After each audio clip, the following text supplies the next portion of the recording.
விஜயகாந்த் அவர்கள் நடித்த கேப்டன் பிரபாகரன் என்ற திரைப்படம் தான் இன்றைய கிளாசிக் ரிவ்யூ டேயில் பார்க்க இருக்கிறோம்.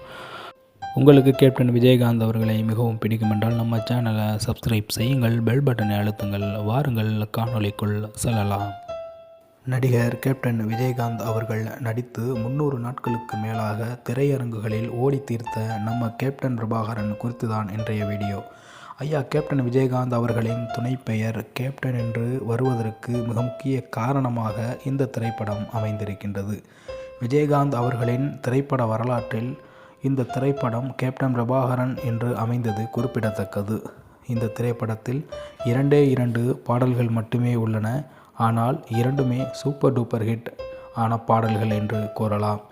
இந்த திரைப்படத்தில் விஜயகாந்த் அவர்களுக்கு அடுத்த கட்டத்தை தமிழ்நாட்டு திரைப்பட உலகம் வழங்கியது என்று கூட கூறலாம். இந்த திரைப்படத்தில் விஜயகாந்த் அவர்களுடன் இணைந்து சரத்குமார், லிவிங்ஸ்டன், மன்சூர் அலிகான், ரூபினி மற்றும் ரம்யா கிருஷ்ணன் போன்றவர்கள் நடித்துள்ளார்கள் என்பது குறிப்பிடத்தக்கது. இந்த திரைப்படத்தை இயக்கியது R K. Selvamani. Producer by Ibrahim Rowther என்பவர் இந்த திரைப்படத்திற்கு ப்ரொடியூஸ் செய்திருக்கின்றார். எழுதியது ஆர்.கே. செல்வமணி.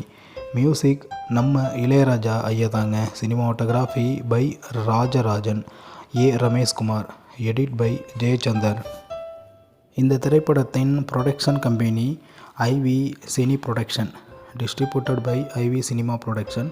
இந்த திரைப்படத்தை ரிலீஸ் செய்த டேட் 1991 ஏப்ரல் மாதம் 14ஆம் தேதி இந்த திரைப்படம் திரையிடப்பட்டது என்பது குறிப்பிடத்தகுந்த ஒரு செய்தியாக இருக்கின்றது. ஒரு காட்டிற்குள் கடத்தற்காரர்களை பிடிக்கச் செல்லக்கூடிய ஒட்டுமொத்த திரைக்கதையாக இந்த திரைக்கதை அமைந்திருக்கும். மேலும் இது போலீஸ் ஸ்டோரி என்பதால் சண்டைக்கு பஞ்சமே இருக்காது. இந்த திரைப்படத்தில் நகைச்சுவை காட்சிகளும் அமைந்திருக்கும். அதே நேரத்தில் 2 பாடலாக இருந்தாலும் முத்தான வரிகளால் இளையராஜா அவர்களால் இசைக்கப்பட்டு மிகப்பெரிய அளவிற்கு சூப்பர் டூப்பர் ஹிட்டானது தமிழ்நாட்டு திரைப்பட வரலாற்றில் என்றால் அந்த சொற்றொடர் மிகையாகாது. அதுவரை தமிழ்நாடு சினிமா உலகில் வெறும் விஜயகாந்தாக இருந்த நமது புரட்சி கலைஞர் அன்று முதல் கேப்டன் விஜயகாந்தாக பதவி உயர்வு அடைந்தார் என்பதுதான் சிறப்பான செய்தியாக இந்த திரைப்படத்தின் மூலமாக இருக்கின்றது. மேலும் இந்த பெயருக்கு ஏற்றாற்போல் கதாபாத்திரமும் மிகவும் வீரமும் தீரமும் நிறைந்ததாக இருக்கும். மேலும் சண்டை காட்சிகளில் அடித்து தூள் கலப்பியிருப்பார் நம்ம கேப்டன் விஜயகாந்த் அவர்கள். சிறப்பான காட்சி அமைவு, நல்ல ஒரு திரைக்கதை கொண்ட திரைப்படம். மேலும் மக்களும் குடும்பங்களும் சென்று மொத்தமாக பார்க்கக்கூடிய திரைப்படங்களில் இந்த கேப்டன் பிரபாகரனும் முதலிடம் பிடித்தது என்று கூட கூறலாம்.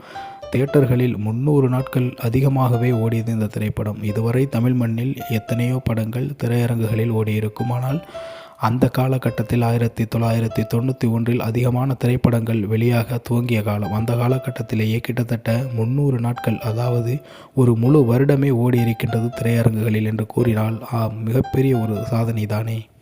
மேலும் ஐயா விஜயகாந்த் அவர்களுடன் அன்று இருந்த உற்ற நண்பன் ஒருவர் தான் இப்ராஹிம் ராவுத்தர். அவருடைய ப்ரொடக்ஷனில் தான் இந்த திரைப்படம் முழுமையாக எடுக்கப்பட்டது.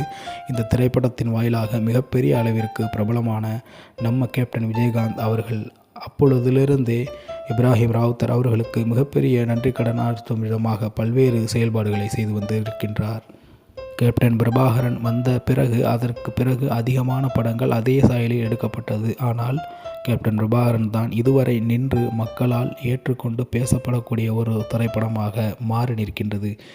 இதே போன்ற திரைப்படங்களை டீகோட் செய்து நீங்கள் காண வேண்டுமென்றால் நம்ம சேனலை தமிழா செய்தி சேனலை சப்ஸ்கிரைப் செய்யுங்கள், பெல் பட்டனை அழுத்துங்கள். நன்றி, வணக்கம்.